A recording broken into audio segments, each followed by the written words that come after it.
కానీ ఒక దళితుడో ఒక గిరిజనుడో లేకపోతే ఒక ఆదివాసియో బాగా చదువుకొని ఒక డాక్టరో ఒక ఇంజనీర్ గానో ఒక లాయర్ గానో ఒక ఐఏఎస్ గానో రాణించి సమాజంలో అత్యంత ముందల నిలబడ్డాడు.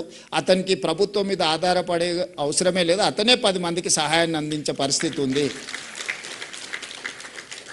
So outcome of this survey report is that education is foundation for your development, not your financial status. కొంతమంది యాదవ్ సోదరులు, మా కురుబ సోదరులు 30-40 ఎకరాల భూమి ఉంది, 100-200 మేకపిల్లలు ఉన్నాయి, అవసరం అనుకుంటే 1 కేజీ బంగారం ఉంది. కానీ పిల్లల్ని చదివించుకోకపోవడం వల్లనో లేకపోతే ఇతర కారణాల వల్ల వాళ్ళు ఈ సమాజంలో జరుగుతున్న మార్పును, ఈ సమాజం ఏ వైపు పోతుందో వాళ్ళు తెలుసుకునే అవకాశమే లేకుండా పోయింది.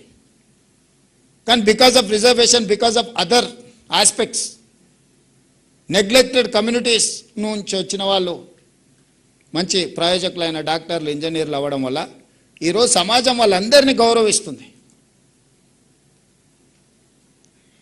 సమాజంలో ఆస్తులు ఉన్న వాళ్ళు చాలామంది వచ్చి వాళ్ళకి నమస్కారం పెడుతున్నారు, వాళ్ళ దగ్గర అవసరానికి వచ్చి చేయి చేస్తున్నారు. మీరు సాయం చేయండి సార్, మీరు వైద్యం చేయండి సార్, మీరు మా పిల్లలకు చదువు చెప్పండి సార్, మీరు కలెక్టరో లేకపోతే మీరు ఐపీఎస్ఓ అయితే వాళ్ళ దగ్గరికి వెళ్ళి మా ఈ సమస్య ఉన్నది పరిష్కరించండి సార్, మా గ్రామానికో మా కుటుంబానికో అని చెప్పుకుంటున్నాం. కానీ కోట్ల రూపాయల ఆస్తున్న వాళ్ళ దగ్గరికి ఎవరు పోయా ఏమీ అడగడం లేదు. ఎందుకు అంటే వాళ్ళకి విద్య లేకపోవడమే. అందుకే మిత్రులారా, ఈరోజు రాష్ట్ర ప్రభుత్వం స్పష్టంగా ఇల్లు, పెన్షన్, అసైన్మెంట్ భూములు ఇవన్నీ మీ జీవితంలో సమూలమైన మార్పు వస్తుంది అని నేను ఆశించడం లేదు. అవన్నీ ప్రభుత్వం చేయాల్సిందే, చేస్తుంది. ప్రభుత్వం ఆదాయం పెంచాలి, పేదలకు పంచాలి అనేది మా ఆలోచనే.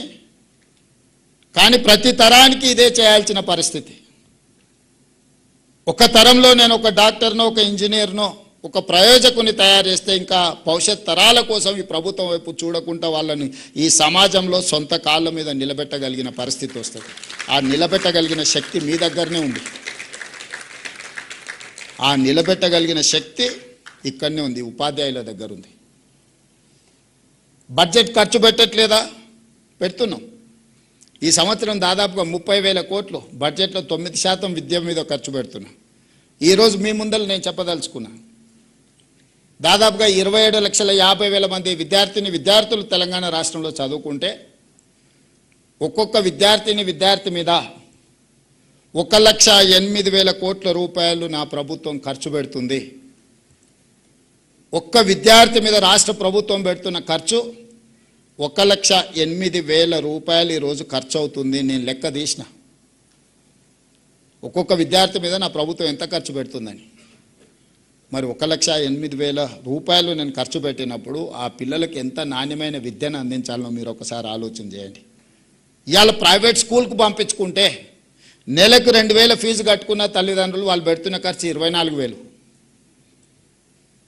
ఒక మంచి ప్రైవేట్ స్కూల్కి పంపిస్తే కూడా వాళ్ళ తల్లిదండ్రులు బట్టలు, పుస్తకాలు ఇంకేమైనా పెట్టవచ్చు, ఇంకొక 24,000. యావరేజ్ 80 నుంచి 90% ప్రైవేట్ స్కూల్స్ ఆర్ ప్రైవేట్ కాలేజెస్కి వెళ్ళే అప్ టు 12th క్లాస్కి వెళ్ళే వాళ్ళకి సంవత్సరానికి 50,000కి మించి ఖర్చు పెడతలేం మనం వాళ్ళ తల్లిదండ్రులు. కానీ తెలంగాణ రాష్ట్ర ప్రభుత్వం ఒక విద్యార్థి మీద 1,08,000 రూపాయలు ఈరోజు మనం ఖర్చు పెడుతున్నాం. మరి తల్లిదండ్రులు ప్రైవేట్కి ఎందుకు వెళ్తుండ్రు? ప్రైవేట్లోనే చేర్పించాలని ఎందుకు అనుకుంటుండ్రు? 27,000 ప్రభుత్వ పాఠశాలలు ఉంటే ఈ 3 సంవత్సరాలలోనే మన పిల్లలు పెరగడం మొదలుపెట్టి 2014 నుంచి ఎవ్రీ ఇయర్ డౌన్ఫాల్. ఇంతకుముందు యోగిత డేటా చూపిస్తుంది. ఎవ్రీ ఇయర్ 50,000, 60,000, 70,000 పిల్లలు dropouts from government schools. Last 4 years graph పెరగడం భారతదేశంలోనే, నాట్ ఓన్లీ ఇన్ తెలంగాణ. ఈ సంవత్సరం 1,00,000కు పైగా ప్రభుత్వ పాఠశాలల్లో ప్రైవేట్ స్కూళ్ళ నుంచి మానేసి లేదా పిల్లలు వచ్చి ప్రభుత్వ పాఠశాలల్లో చేరిండ్రు. 28వ స్థానం ఉన్న తెలంగాణ రాష్ట్రం విద్యలో 18వ స్థానానికి వచ్చింది 2 సంవత్సరాలు మీరు కష్టపడితే దేశంలో. నేను ఇప్పుడు మిమ్మల్ని అడుగుతున్నా, 2023 డిసెంబర్ కంటే ముందు మీరే టీచర్లు. ఇవే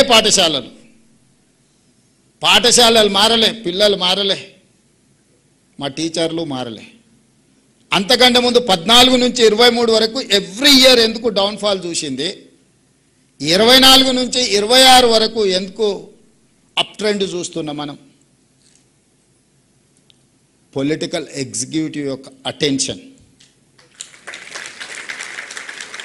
మా అటెన్షన్, మా ఫోకస్ ఎక్కడ ఉంటుందో మా యంత్రాంగం ఫోకస్ కూడా అక్కడనే ఉంటుంది. As a team leader I have to focus on certain things.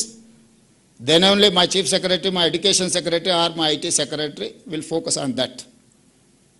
నాకే ప్రాధాన్యత లేనప్పుడు నా దగ్గర ఉన్న సిబ్బంది, నాతో కలిసి పనిచేసే సిబ్బంది ఎందుకు వాటి మీద దృష్టి పెడతారు? ఈరోజు కొంతమంది అంటున్నారు, నిన్న మన కొందరు మాట్లాడుతూ ఉండే, తెలంగాణలో విద్యాశాఖకు పూర్తి స్థాయిలో మంత్రి లేడు, అర్జెంటుగా రేవంత్ రెడ్డి గారు పూర్తి స్థాయి మంత్రిని విద్యాశాఖకు నియమించాలని. నేను మిమ్మల్ని అడుగుతున్నా, పర్ఫామ్ చేసినందుకు నేను విద్యాశాఖ నుంచి తొలగాల? లేకపోతే నర్సరీ, ఎల్కేజీ, యూకేజీ ఇంట్రడ్యూస్ చేసి నర్సరీ నుంచి 12th క్లాస్ వరకు బ్రేక్ఫాస్ట్ ఇచ్చినందుకు నేను తొలగాలనా? లేదంటే 14 సంవత్సరాలు మీ ప్రమోషన్స్, మీ ట్రాన్స్ఫర్స్ లేకపోతే 23,000 మందికి ప్రమోషన్లు ఇచ్చి 30,000 పైగా టీచర్లను ట్రాన్స్ఫర్స్ చేసినందుకు విద్యాశాఖ మంత్రిగా నేను తొలగాలనా? 1956లో మొదలుపెట్టిన ఐటీఐలను ఆనాటి డీజిల్ మెకానిక్ లేకపోతే ఆనాడు ఉన్న నైపుణ్యాన్ని ఈ రోజు వరకు 70 సంవత్సరాలైనా అదే నేర్పిస్తున్న ఐటీఐలను ఏటీసీలుగా, అడ్వాన్స్ టెక్నాలజీ సెంటర్స్గా 119 నియోజకవర్గాలలో 119 మొదలుపెట్టి 3,000 కోట్ల రూపాయలు ఖర్చు పెడితే వాటిని అప్గ్రేడ్ చేయడానికి 86% టాటా ఇన్స్టిట్యూట్ ఇన్వెస్ట్ చేసింది. ఓన్లీ 14% స్టేట్ గవర్నమెంట్ పెట్టింది. ట్రైనర్స్ ట్రైనింగ్ టాటా ఇచ్చింది. రాబోయే 10 సంవత్సరాలు ఇన్స్టిట్యూషన్స్ను వాళ్ళే నిర్వహిస్తామని టాటాను తీసుకొచ్చి ఐటీఐలను ఏటీసీలుగా మార్చినందుకు ఈరోజు విద్యాశాఖ మంత్రిగా నేను రాజీనామా చేయాలనా? నిర్లక్ష్యానికి లోనైన పాలిటెక్నిక్లను ఒకప్పుడు ఐటీలో చేరితే మా పిల్లగాడు అమెరికాకి వెళ్తాడు, డాలర్లు వస్తే దాంతోపాటు పెళ్ళై కట్నం కూడా వస్తుంది అనే తల్లిదండ్రులు ఈరోజు ఆర్టిఫిషియల్ ఇంటెలిజెన్స్ వల్ల వేలాది లక్షలాది మంది ఉద్యోగాలు పోయి తల్లిదండ్రులకు భారమై వెనక్కి రాలేక అక్కడ ఉండలేక సమస్యలు ఎదుర్కొంటుంటే, ప్రపంచంలో వచ్చిన మార్పు, వైట్ కాలర్ జాబ్స్ లేవు, వైట్ కాలర్ జాబ్స్కు కష్టం అనుకున్నప్పుడు యంగ్ ఇండియా స్కిల్స్ యూనివర్సిటీని మొదలుపెట్టి వాళ్ళకి స్కిల్ నేర్పించి certificate course, diploma course, degree course ప్రపంచంతో పోటీ పడే విధంగా మార్చి young India skills university public private partnership మేమే యూనివర్సిటీ పెడితే నా దగ్గర 14 యూనివర్సిటీలు ఉన్నాయి. వాటి పరిస్థితి ఏముందో ఇక్కడ ఉన్న మా వీసీలు ఉన్నారు, లేకపోతే హైయర్ ఎడ్యుకేషన్ బాలకృష్ణ గారు వీళ్ళందరూ ఉన్నారు. ఇంకొకటి నేను పెట్టినా అదనంగా చేసేది ఏం లేదని చెప్పి young India skills university aided by Anand Mahindra vehicles మీరు చూస్తుంటారు రోడ్ల మీద కార్లు ఇవన్నీ. Mahindra group of companies chairman మన young India skills university chairperson ఈరోజు. Board of directors Reddy labs CEO one of the board of director, Apollo hospital CEO one of the director. ప్రపంచంలోనే success story ఉన్న కార్పొరేట్ కంపెనీల CEOలు ఈరోజు మన young India skills university board of directors. They have to decide curriculum, they have to take student, they have to give training, they have to give job also. ఈరోజు మన young India skills యూనివర్సిటీలో 2 months back vice chancellor గారు announce చేసిండ్రు, 1000 మందికి training ఇస్తే 1000 మందికి ఉద్యోగం వచ్చింది. బోధ్ ఆదిలాబాదులో ఏటీసీలో ట్రైనింగ్ పోయిన అందరికీ టాటా కంపెనీలోనే ఉద్యోగం వచ్చింది. వీటన్నిటిని లేబర్ డిపార్ట్మెంట్లో ఐటీఐలు, పాలిటెక్నిక్ వచ్చేసి టెక్నికల్ ఎడ్యుకేషన్, స్కిల్స్ యూనివర్సిటీ వచ్చేసి ఐటీ అండ్ ఇండస్ట్రీస్ కింద ఉంటే వీటన్నిటిని సింగిల్ అంబ్రెల్లా కిందకి తీసుకొచ్చి